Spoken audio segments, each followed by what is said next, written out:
Thank you so much to Dr. Cath Bishop. I'm absolutely thrilled to get to talk to her today about her philosophy, the Long Win.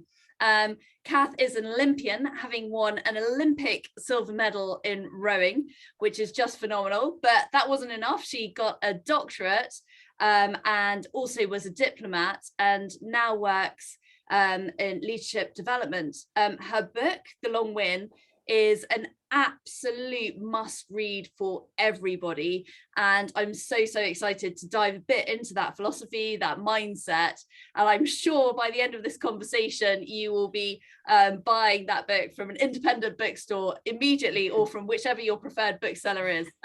So Cath, just a massive thank you for joining me today. I'm thrilled to be talking to you. Oh, thank you very much. Lovely introduction and delighted to be here. Thank you. And Cath, let's start with your story. Could you just tell us a bit of your story? So yes, my story is woven up with the book story to some extent, but I had started off with that Olympic career, which was over 10 years, having been an unlikely Olympian, so not a very sporty child. Didn't really want to take up rowing at university because it looked very hard work, but somehow kind of roped in by people who were enjoying it and needed someone to sort of sub in for a few sessions, and then kind of fell in love with this sport that it then turned out I had the right physiology for, and was able to kind of keep moving up the levels. So that ended up being on an Olympic path. But I think that path in itself was, not just challenging because of the expected normal physical challenges, but because of the environment, the culture, the psychology, the sort of who's the toughest kind of environment that it was. And I found it really hard to thrive. I found it really hard to actually reach my performance potential in an environment where it was all about just who's top dog all the time, who's the toughest, who's number one, this sort of narrowness of rankings all the time. And so in this high performance environment, I sort of started to question whether we were really going about it in the right way. And certainly the experience was not one, again, of flourishing.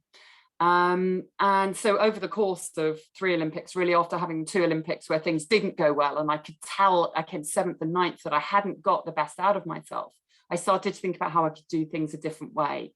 And that was really at a time when we were starting to get more research and writing and experiences and stories about the importance of the environment that we're in. So it's not just about fixing individuals to achieve. It's about creating an environment within which we can thrive, within which we can be ourselves, be at our best, be vulnerable, and learn all the time. And there was a switch in sports psychology that was fundamental. It started separating out the concepts of performance from results. So although we still want the best results possible, they're in the future, they're beyond our control. And what we have to focus on as athletes is our best performance. And on a daily basis, that's about improving. Yeah. So success stopped being about some medal that may or may not come in the future, and that depended on all sorts of things, competitors and referees and umpires and weather and who knows what else. And it became about in every single day, improving across a whole set of things that matter for that performance. So not just the easily measurable stuff, but also our mindset, our behaviors, the way we connected, the relationships, the communication, the recovery. All of these things were critical. And that reshift, if you like, was the beginning of Long Win thinking, of actually seeing that we need to define success in some different ways to help us to succeed. And that's something that then it continued as a theme through my career as a diplomat, through being involved in schools in quite a few different ways as well, and continuing to kind of work with teachers, and that question about actually what's success in education. Is it the grades, the A stars? Is it about something else that maybe lasts beyond that moment when we get a certificate? And of course, in my work now with companies, again, we have this sort of culture challenge of companies defining success as being the best, number one, hitting all these targets, and yet finding that people aren't thriving, aren't motivated, aren't engaged, and thinking, what are we missing? Absolutely. And I'd love to dig a bit deeper into your time as a diplomat, because I think we can definitely appreciate it in sport. And I loved hearing about that shift from what are we learning, how are we improving, rather than just kind of the numbers. So how did that translate into your time as a diplomat? So the interesting thing, and the way that sort of my thoughts around success were shaped through the diplomatic experience was really about the experience of negotiation. Yeah. And the fact that actually, although we would prepare and read reams of drafts and briefings, and I was involved in some European Union negotiations. I was involved in some fairly tense post-conflict negotiations in Bosnia, where again, you were trying to get politicians from the different sides, previously warring sides, now trying to work together to make reforms, to move the country on. And so it was about bringing people together. You're trying to find a common way forward. And although we would look at the technical content of what we were negotiating, and it might be a directive on something in the EU, or it might be a political reform to reorganize how the police force is organized in Bosnia, there would be a lot of technical content, but at least as important was the human dynamic of that negotiation. Yeah. How people connected in the room, and how we actually came to a shared view of what success was going to look like. Yeah. And the big kind of question was whether we could move away from a zero-sum game view of success. So I'm only happy if you don't get what you want. Yeah. And if you get what you want, I can't be happy. That's not success for me. When you're in that world, and you're in that world a lot, particularly when people have been literally in conflict with one another, you can't get to a satisfactory outcome where you are all going to start collaborating to co-create something bigger than anyone could achieve on their own. You're coming down to something very narrow. You're putting a massive limit on what's possible. And you are also creating something that is unlikely to be sustainable, because essentially it comes at the cost of one side, that they're not going to want to go along with that. So a lot of our work was really about the psychology of shifting mindsets to see success as something much more collective, collaborative. We're all part of creating a bigger pie, and our part of that pie will be much bigger than any single bit we might have if we succeeded over everybody else. And that gave me a kind of a whole different view, if you like, about, again, the perspective, the mindset, the psychology of success, and how that drives then how we behave, how we negotiate, where we end up. So unless we've got that shift at the beginning to seeing success as a collective endeavor, then you can't really move forward. That's so important, and what a fundamental shift. And I love the idea of just making the pie bigger, because we always can in just about every aspect of life. You don't need to have winners and losers. You can just make the pie bigger, and everyone can succeed and everyone can thrive, as you're saying. So I think that's a really exciting shift, and a shift that can be translated to just about every aspect of life. Even little kids in the playgrounds trying to negotiate over something that they both want. Well, let's just increase what we want, and make the pie bigger. So that's really exciting. And I think, just to kind of add, there's something about trying to create that collective mindset that in some of our cultures now, we've become very individualistic. We've become success is about one individual proving their worth, proving they're better than someone else. So it's actually, your success is at someone else's cost. It's comparative. And that again holds us back, because, well, only one person kind of thrives in that system, the one who's the top dog at that time. And it's often on a very narrow, arbitrary criteria anyway. So I think it's really quite important to look for ways to create a much more cooperative mindset in the playground, in the classroom. And there is a shift, I think, towards more cooperative learning, because that's actually how we learn best. And it's a much more enjoyable, motivating way to learn as well. And that's how we work in the working world. We don't work as an individual. Most of the time we're in teams. And so there is a need, I think, to start helping us develop and get away from this sense of the ego needing to prove its worth as being somehow better than the next person. To actually know together we can, again, create something that doesn't exist, that has added value, because we put together what we both bring. And that, I think, is a real, important challenge for our still quite sort of individual focused culture. Yeah, absolutely. I think that's, again, such a powerful idea, because we know that when we see ourselves as islands and we don't see ourselves as in relationship, as in community, we can't thrive, we can't flourish. And so actually to have a society set up saying that success is an individual thing, success is comparative to other people, really, really goes against everything we know about flourishing and thriving. So it's just fantastic that you have that as part of one of your key concepts. I wonder now whether actually is a really good time for you to introduce kind of how you've conceptualized the long win for us. Sure. So there are three themes, the three C's, as I call them. It's very much not a prescriptive formula. And although people are always saying, tell me what to do, I do try and avoid that, because actually it's about getting into a different way of thinking about things and exploring then what the long win might look like for you. But the three C's of clarity, constant learning, and connection give us, if you like, an ongoing process, an ongoing way of checking our thinking when we've got into a sort of short-term, narrow, deadline-focused view of the world, to thinking, no, let me go back. So the first C of clarity is about clarifying what matters. That's stretching both the time perspective of what matters, i.e. it's not just something that's, next week or next year, but actually it's both what I do today, and it's that longer term piece around where am I trying to have an impact in the world? Where's that purpose that I'm connecting to? And then the sort of short-term goals sit in the middle of that, but they must sit in the middle of the things that have meaning in terms of how we turn up each day and that longer term piece. It's about clarifying what matters in broader ways, again, that are about the experience, the how and the why, rather than where we tend to focus is the what and the when. So our electronic calendars log what we're doing when, and we have, good clarity on, when the deadlines are coming. But we often don't really develop the quality of what we're doing, which comes from why we're doing it and how we're doing it. So a rebalancing there. So actually we have some broader success criteria. The outcome in itself, it doesn't mean anything unless we know the story behind it. So in sport, if you're winning a medal, well, actually, if you've been abused or you've cheated along the way, that's not okay. No. So the story matters, and that's what lasts afterwards. It's what the medal represents, if you like.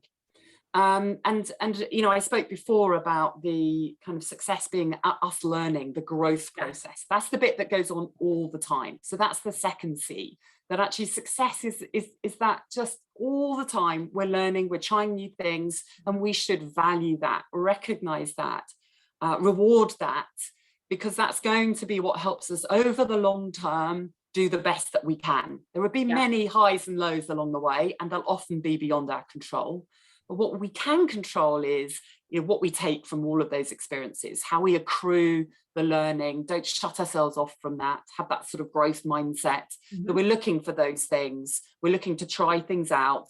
We're looking to get out of our comfort zone, challenge ourselves, and be in that place where we can keep growing. And we'll have these arbitrary measures, and whether it's a school grade or whether it's a sports race or a business target, they only ever measure something very, very narrow. Yes. Whereas actually, if we're engaged in this learning process, then we're actually developing all of the things that matter to us. And they might not show up in that next race. Yes. But over the course of time, if we're not developing the way we communicate, the sort of integrity we bring to what we do, the values, if we're not, then we are, again, going to put a ceiling on what's possible. Yes. And then the third one of C is perhaps the most fundamental of all, the fact that we can't succeed on our own. And so the connections we make, the relationships, are actually what success, the thing that lasts longest. I find whatever fields of people I'm talking to, whether it is Olympic medalists or business people, when they get together, they don't talk about, oh, do you remember that time we hit the business target? Do you remember that time we won a medal? If I'm speaking to people I trained with, we don't talk about that. We talk about those shared stories, the moments, the highs, the lows. Do you remember when this, funny thing happened or kind of tough thing happened? And that's part of the relationships that we need to sustain us, but also, as we've already discussed, to help us succeed. And we need to put that first. So quite often I feel we organize our days around tasks. I want to invert that and have us organize our days around the relationships, around the connection. And at the end of the day, not to think, did I do all the tasks? Because we've never finished the tasks on our to-do list, but actually to think, today, who did I connect with? Who did I learn from? Who did I get to know a little bit better? Whose different perspective did I seek out to challenge mine and grow my view of whatever I'm engaged with? And that for me is those are the things we should be reviewing. rather than these sort of just finite, probably potentially quite meaningless tasks along the way. It's so true. I love your point about never ever getting to the end of the to-do list. And actually, even if you do get to the end of the to-do list, looking back on it and thinking, well, what was that for? Whereas, like you say, we all know that it's so worthwhile investing in relationships. And we all know, like you say, when we do get together, it's all about the relationships. That's what matters. And yet you're so right, because what we have in our diaries, what we have in our Outlook calendars, which really dictates so much of our life and our to-do lists, is just kind of tick box activities. And yet, like you say, we never really go back, and we're always kind of like, oh, did I get through my to-do list? But we don't ask, who did I connect with, and reflect on that, and what did I learn today, and who did I learn from, and how did my perspective change, and how did I grow? So I think yeah, that's again huge. This is a lot of amazing wisdom. It's always worth thinking, when you look at the to-do list, which of these things will seem important in 6 months time, a year's time. Even within the meetings that we have, often again we can be quite narrowly focused on the sort of the agenda items, the point we want to get across, the action points we take away, rather than thinking, how do I influence, how do I kind of connect with someone in this meeting? And again, often people say, oh well, I'm only interested in this agenda point, so I'm sort of switching off from the rest, when well, actually you have a chance to learn, to watch, to observe, to connect, to learn about something that must have a connection to what you do, otherwise it wouldn't be on the same agenda. And we sometimes sort of cut ourselves off from learning opportunities that are there, but somehow, again, they haven't quite registered on the to-do list, and we miss them, we let them pass by. It's not about doing more, it's about upping the quality of what we're already doing and seeing it through a slightly different perspective. Yeah, and that can make such a difference, because it is such a temptation just to add more and more and more tasks, and not actually consider, like you say, I love that question, is this going to be important in 6 months, a year, 5 years time, or actually is it just something that I'm doing because I feel I ought to be doing something, I ought to be adding to my activity and feeling busy. We seem to have this obsession with busyness as well. I'm completely guilty. I say we, and I totally include myself in this. But actually, when you shift the perspective onto kind of learning and being really clear on the why and the connection, then that opens a whole new set of possibilities. And again, all of those three things, they connect so beautifully to the literature and what we know on flourishing and thriving and how to thrive. It's definitely, you'll get a lovely dopamine hit, but you hedonically adapt to that so quickly if you're just flying through your to-do list, whereas kind of the longer term, kind of the oxytocin driven, serotonin type driven systems come so much more from the relationships and things that are meaningful that we do together as part of a community. Yeah, exactly. It is playing to that part of our brains where, that not the gambling part of our brains that wants the little hit from ticking something off, but actually doing things with meaning. There's a lovely piece of research done by two academics at Harvard Business School, Stephen Kramer and Teresa Amabile, called the Progress Principle. And they looked at, well, they got people to record what are the things that give you a high in the day, what are the things that, are meaningful at work, if you like, that motivate you. And they got people to record thousands of diary entries. And, the thing that actually came out top, it wasn't finishing things, hitting targets, getting bonuses, being at the top of the rankings. There's nothing like that. It was making progress in work that matters. Oh, yeah. And how often we skip over that because we think, oh, we're not quite there yet. Yeah. We haven't quite got, we're not quite number one yet, or, the outcome's still in the future. And yet actually we've made progress today on something that is important to us, that's going to have an impact on some way and others beyond us, a positive impact on the world. And let's just take a moment to recognize that. And we sometimes miss some of these ways of the intrinsic motivation, that we're doing things that matter, that we are doing things that are important to us at a deeper level. And then we cut off that system that is much more powerful, much more resilient, much more creative than this very sort of shallow, what can I complete and tick off next, that then cuts us off from that deeper thinking. So true. And yeah, such a brilliant piece of research to bring up as well. I think the more we can kind of spread that, the better, because we know the danger of relying on the gambling system. We know what it does to mental health in the long term. We know that, it does undermine trust. It undermines people's ability to empathize and connect with each other. And it really, really allows that kind of individualistic mindset to flourish. And certainly, I mean, some people, I don't know whether they're right or wrong, but they do attribute kind of financial crashes to far too much emphasis on that system, and not nearly enough emphasis on relationships and doing things that matter and that are going to contribute to the world in some way as well. So yeah, lovely. For sure. There's a lot of work linking the sort of big business collapses as well, you know, the Enrons and of this world, to a real short-termist, narrow thinking in terms of the voices that are in the room. There's a lot around that. Yeah. Definitely worth investigating further, and so important for education when we're thinking about how we educate our children, how we educate our young people, and then how we educate within our businesses or whatever organizations that we're involved in. It really, the whole thing really ties up, and actually shifting to the 3 C's with the big emphasis on kind of the contribution, the connection, as well as just the kind of performance targets, I think makes a massive difference. I'd love to ask you, Cath, where have you seen the Long Win actually working? Have you had the opportunity to see it adopted effectively anywhere? So, I mean, I'm working with quite a few different people across sport, business, education, teachers who are wanting to reframe what sport in school is about, you know, understanding that sport is not about just winning the next local league, but actually about developing sowing the seeds of a healthy, active life, within which we're still going to compete in the league, but it's part of a broader framework of meaning, if you like, and it's something that's accessible for everyone. Yes. So I've been doing some really interesting work with some very visionary sports teachers wanting to reframe it, and I think that is great to see. You know, there are a couple of companies that I'm working with who are similarly wanting to get away from simple metrics of, you know, the numbers of, so for a coffee company I work with, whether it's the number of coffee bags they produce, to actually thinking about the quality of what they're producing and the impact they're having on the industry that they're part of, and framing success in much more of a purpose.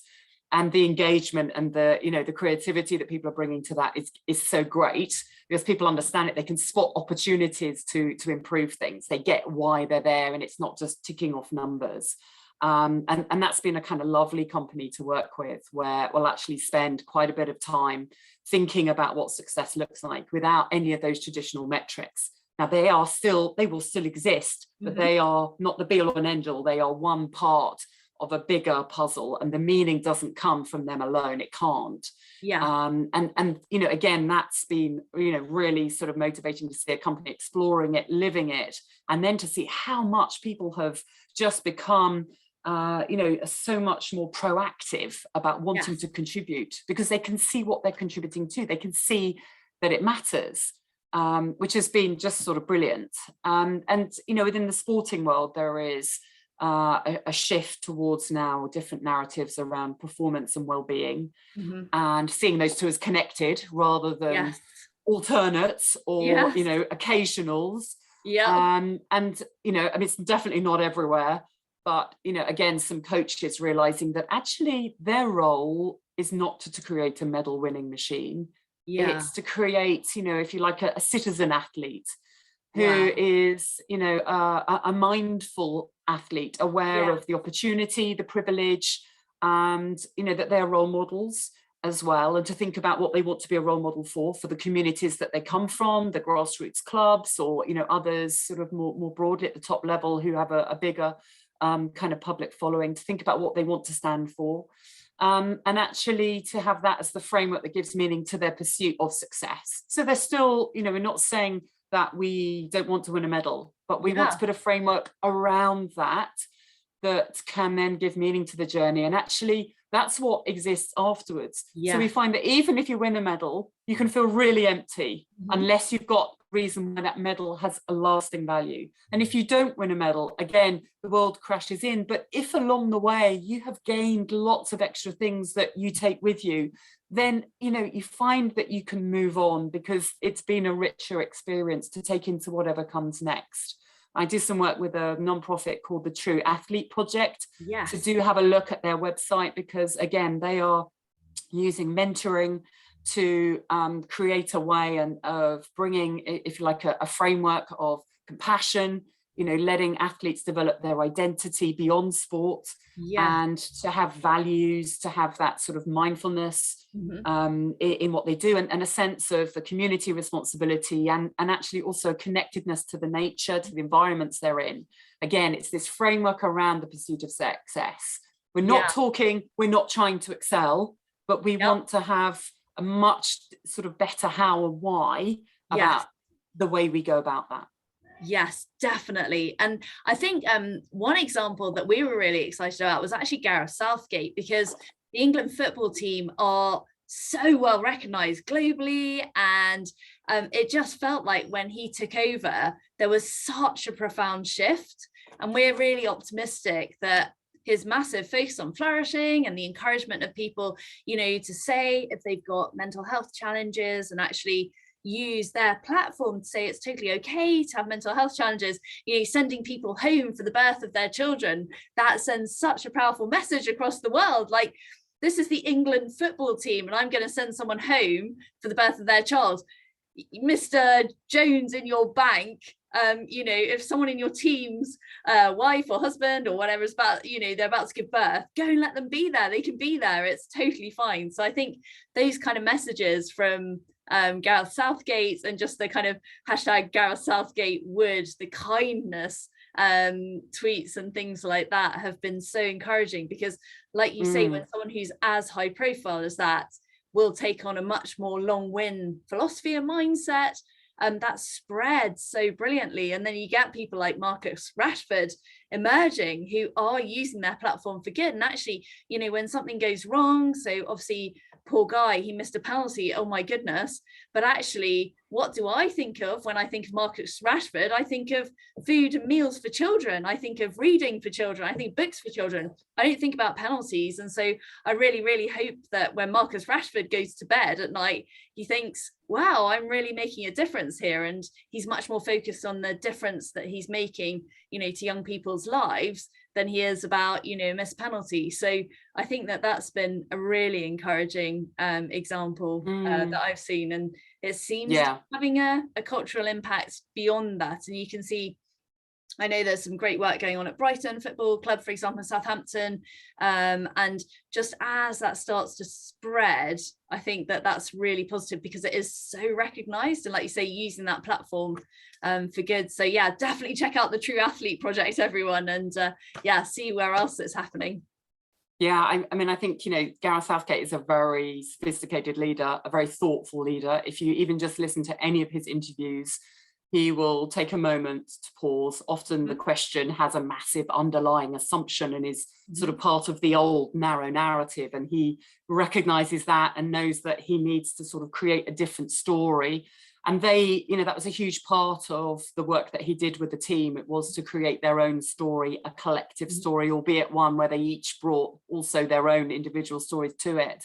And his work with Owen Eastwood, who wrote the brilliant book Belonging, you know, it's been really powerful to bring meaning to their journey with England. And as you say, to accept the social responsibility in a really positive way that gives some great perspectives. So I think the other thing with Marcus Rashford is that, you know, he misses a penalty, but he goes to bed and he knows there are kids that have got no food. Yes. And actually, you know, he missed a penalty. That there are people dying in the world. There are all sorts of terrible things happening. And it gives athletes perspective, which is so important to getting back out there next time and seeing the privilege of playing sport at the highest levels. So, you know, I think I totally agree. He is a really good role model. And I think, you know, that it's worth having a look at some of Owen Eastwood's work that he is doing around culture, environments, and this sense of creating our own story and writing that rather than being trapped into some of these sort of old traditional narrow narratives about what we should be doing and other people telling us. I found that when success is something that's defined in a very short-term way, a transient way, so it's just crossing the line first or getting a certificate or getting a target, and if it's imposed by others, and if it's in a non-human form, so it's a medal, a certificate, a number, then we don't really connect to it, we don't grow, we don't give our best. And so a lot of the work that he does is around these sort of, again, environments where we thrive, where actually success is defined in a way that has ongoing meaning for us, that we create, we define it on our own terms with those around us. And, again, we avoid this sort of short-termism and narrowness that, by just slotting into a previous definition of success.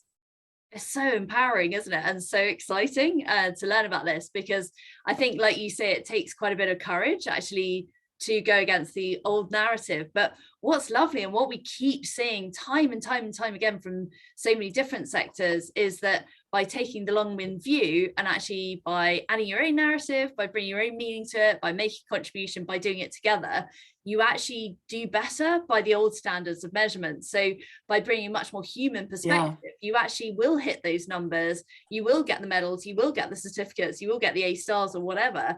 So you don't even need to compromise, you don't even need to give up the short-term success, because that will come if you get all this right. Because like you mentioned earlier, there is much more interest in the connection between well-being and performance in sport and in businesses as well. And I think the case is absolutely robust that when you get the flourishing right through connection, through meaning and purpose, through a narrative, through understanding your own identity and how you connect to other people and how you are part of a collective, then actually the success comes. So I found that particularly exciting. I mean, it is a better performance approach. We are holding ourselves back with this old thinking, but it requires a leap of faith in that we have to believe different things matter. Yes. So we can't sort of hold on to this obsession with outcomes and just tuck a little bit of well-being around the side. Yep. We have to believe that this is the best performance approach, and then those results come. So there still needs to be that shift of belief and mindset. And that's why we're falling down, because we're sort of still trying to hang on to the old way. Yep. And just add a little bit of this around the sides. And that doesn't work. We need to understand, believe that, and hopefully the more evidence there is around us that this is a better way to succeed, then we'll constantly gain momentum. But we do have to go through that point where we sort of let go of some old things that were ingrained, that we learned growing up, that we have to sort of unlearn, and then enable ourselves to explore a different path. And it can be a bit painful, can't it? And it can be quite scary to do that kind of shift.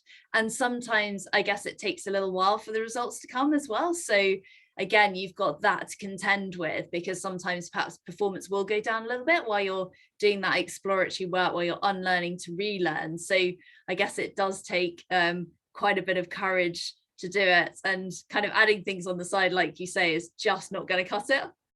But it's only in the short term. It's very rare, really, that you do lose anything, and it's only in the very short term. Whereas basically in the current way of thinking, you're usually hanging on to the same level of performance and it's diminishing. It's not really increasing. And so, you probably are still going to hit the same sort of levels, but you're not going to diminish. You're then going to suddenly open up possibility. But it's, as much as anything, it is this sort of leap of faith is a phrase I come back to, this belief that there is a better way to do it. And I think to know the reasons why there's a better way to do it, for us to flourish, for us to be in much more of a collective approach to what's right. And so, we do definitely need to suppress the old ego, suppress some of the sort of personal sense of proving ourselves that can really get in the way. And that isn't a good performance approach. And it isn't working that well. And that's really what drove me to want to it isn't working. People who are the winners, well, it's either really temporary or they're deeply unfulfilled.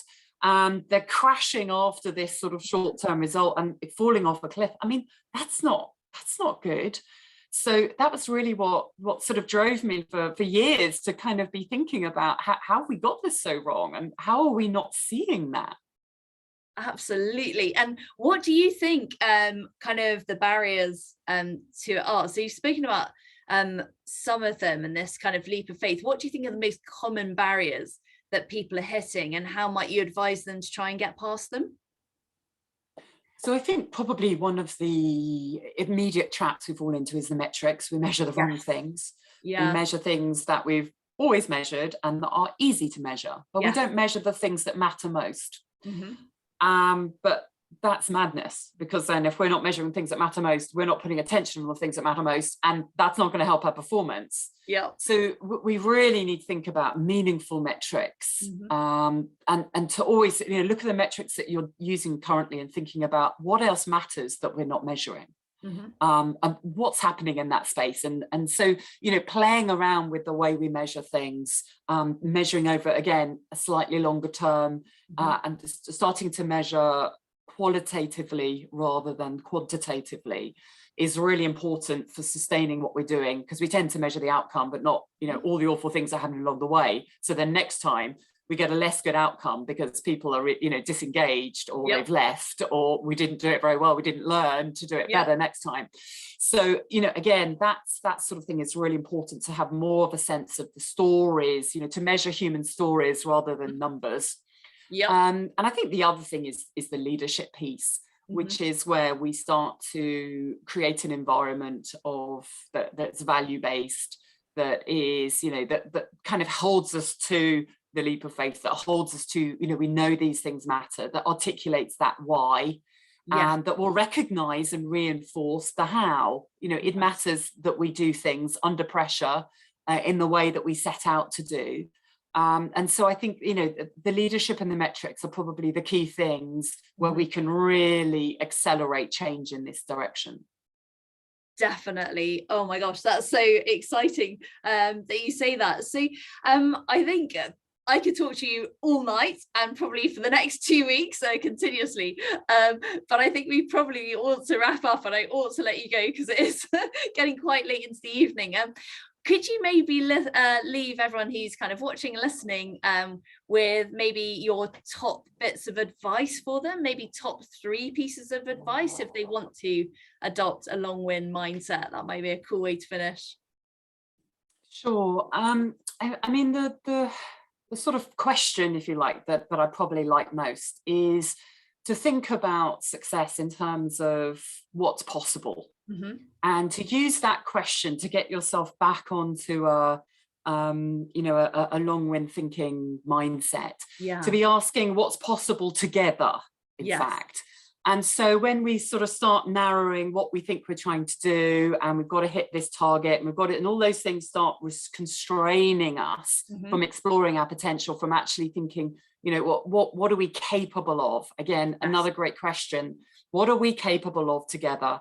So those 2 questions, you know, what's possible together? What are we capable of together? Use those as counterweights, counterbalances, if you like, from this sort of the constraints that we fall into, and that sometimes our systems and processes push us into, to make sure we are asking that within our meetings, within our conversations, and as we assess at the end of the day, and as we prioritize how we're going to spend our time. Amazing. What's possible and what are we capable of doing together? What a way to finish. Cath, thank you so much. I have enjoyed that conversation just enormously. It's just been so uplifting. I feel so empowered, and yeah, can't wait to, you know, get back to the team and work tomorrow. So just an enormous thanks for that, and please buy Cath's book, The Long Win. I'm sure that you are literally buying right now. We've got a link from below the YouTube video, and Cath's also just written a brilliant article for The Guardian on the Winter Olympics and the challenges in the skating.